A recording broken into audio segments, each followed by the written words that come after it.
নমস্কাৰ সকলোকে। আশা কৰোঁ সকলো ভালে আছে। আজি ৫ জুন অৰ্থাৎ বিশ্ব পৰিৱেশ দিৱস আৰু সেয়েহে আজিৰ দিনটো আমাৰ বিদ্যালয়টো অতি সুন্দৰকৈ উলহ মালহেৰে পালন কৰিবলৈ চেষ্টা কৰিলোঁ।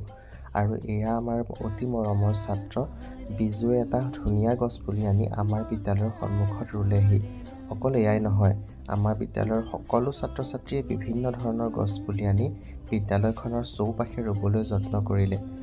আৰু লগতে আমাৰ বিদ্যালয়ৰ প্ৰধান শিক্ষক মহোদয়েও এটা গছপুলি আমাৰ বিদ্যালয়ৰ সন্মুখতে ৰুলে।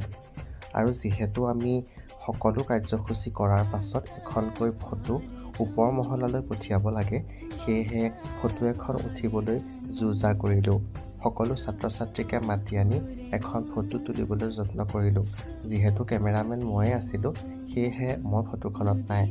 আৰু লগতে আমাৰ অতি মৰমৰ ছাত্ৰ অনিকেতেও